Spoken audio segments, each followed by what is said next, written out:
What's up, guys? It's Ray J back with another video. And in this one, I want to give you guys a very quick update on Tesla SPY and the overall markets. I want to talk about why next week is going to be very important for Tesla in the markets as we have big data coming out, not to mention important earnings, and how all of this could affect the market moving forward.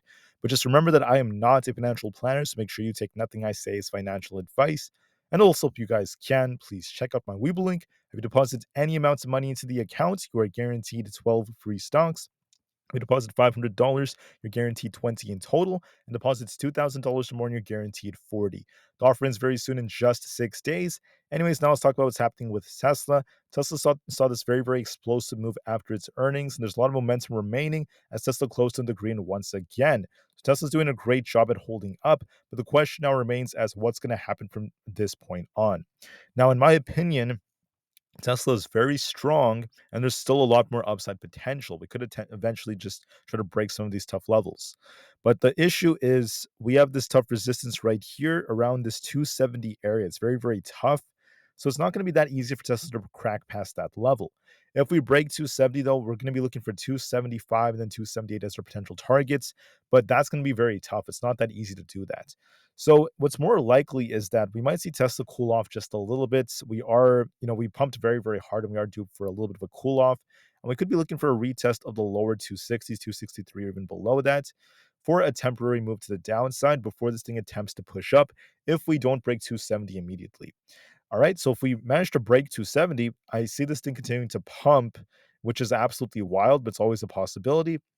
And if we can't do that immediately, there could be that risk of us coming down just a bit, depending on how things end up going. Now, whether or not we get that break could also depend on other factors. It could also depend on the market and other broader factors like that. That's why I want to talk about some data first before I break down more information about these charts. So next week is going to be very crazy.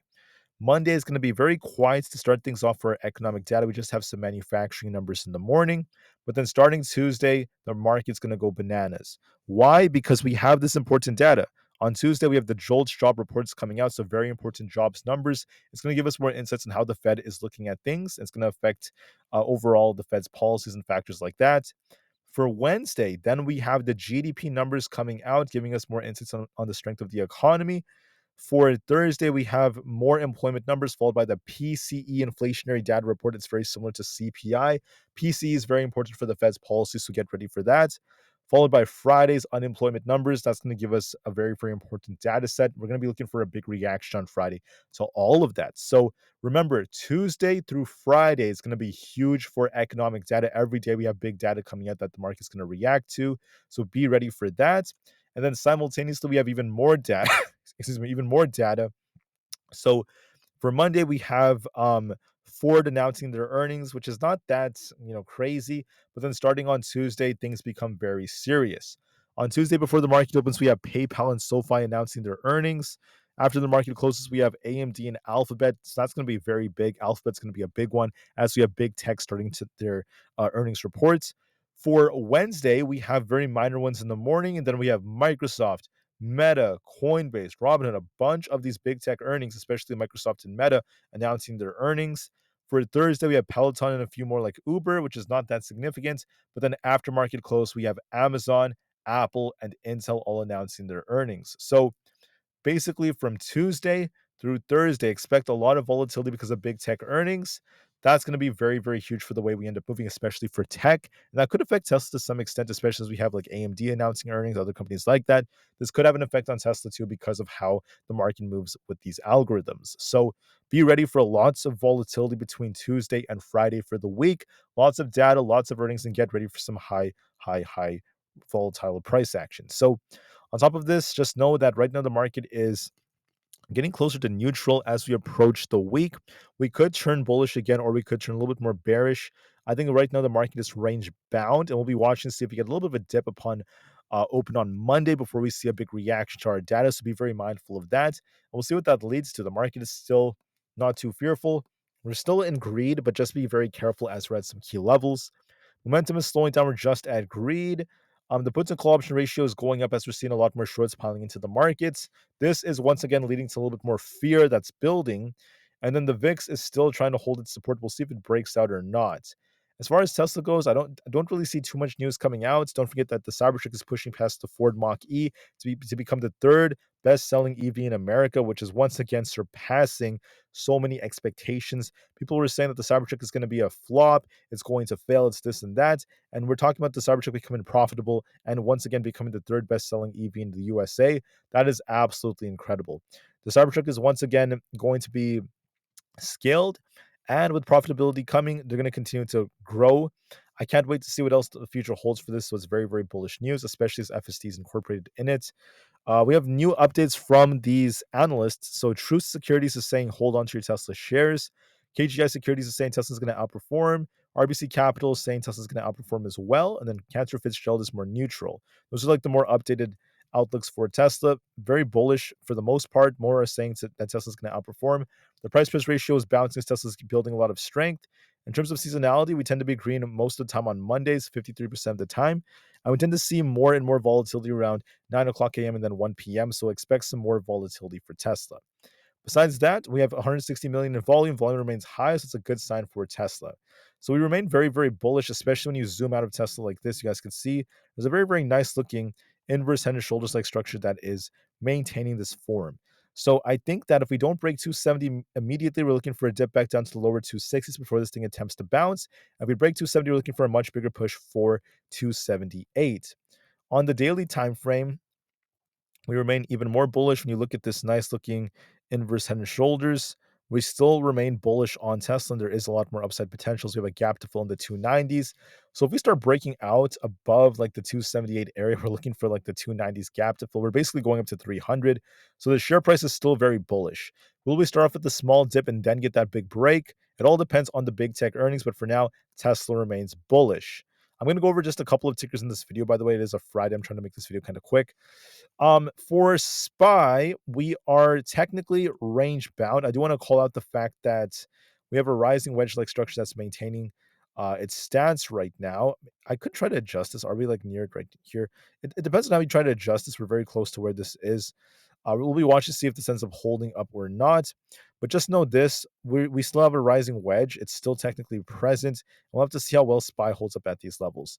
We may start off with a little bit of a dip, but we can't turn officially super bearish unless we lose 574. We're still holding support, and then have to see if SPY can try to get bought back up to hold this or not. I think we're going to dip a little bit upon Monday morning, but then we'll see if we get a bounce depending on big tech earnings. We haven't lost critical support at 574 to turn super bearish yet, but we are getting closer. I think that with the rising wedge that's continuing to form, I think that it's still possibly come down to fill some of these gaps below. Maybe later on, it could be after the election, so we'll have to see about that. And right now, if you just look at SPY, we're just range bound right now. Why do I say that? Because we like to get bought up around 578, and we like to reject off 585. So we're just range bound for the time being. We could dip a little bit more, but we'll see if we get a bounce over here or not. And we'll be watching just to see how things end up developing. As far as ES goes, we're also range bound right here. If we don't hold above this support, so if we don't manage to get back above 58.68, this is favoring downside. We're looking for a potential move back down close to 58.30. And if that fails us, we're looking for 5800. If the 5800 area fails us, that's when I turn more bearish because then we have some gaps to fill below. So I'll be watching to see if that ends up being the case. So watch 58.30 is our main support. We might test that on Monday. We'll see if we bounce off that or not. We're still holding our daily 20 EMA. So that's going to be our key support. If it fails us, we're looking for 5,800 and eventually much lower levels such as the levels down here towards the 5730 area. So I'll be watching those levels very closely. As far as Nvidia goes, I just want to call out that Nvidia is still bullish because we haven't really lost our key support. We're still holding our 20 EMA on the 4-hour time frame. If we lose 140, we're looking for 137.4. We haven't really lost that yet, so we'll see if we lose that support. So watch 140 very carefully just to see how we end up moving. For Bitcoin, we have a nice range right here. We could attempt to rebound for 67,400. We'll see if we reject or not. There are lower highs being made right here, so look for a little bit of an attempt to push higher. We'll see what the reaction happens to be. As far as Tesla goes, like I said before, we're still very bullish overall. I think Tesla will eventually hit 300, but we could start off with a small dip early next week, and we'll see if we get a bounce off that. Look for a small dip possible if we don't break past 270 immediately, so keep that in mind. For NQ, we're dipping right here. We might start off with a little dip for Monday morning for 20,400. If that fails us, we're going to be looking for 20,300 as our next support. But then we'll see if we bounce or not. That depends on the data and how we react to like big tech earnings. So watch for that very, very carefully. For other factors out there, we also have, let me just double check this. The QQQ is dipping. We have 491 as our main support. We'll see if we bounce or not. There could be some more downside, at least as time goes on. Um, when it comes to Apple, we could be dipping a little bit, but overall, we'll see if we get bought back up. Look for a small dip towards 230, maybe a little bit below that before we see some buyers attempt to step in. So give it some time to develop. For the IWM Russell 2000, we look a little bit more bearish. I think we could be testing 217.9 at around 218.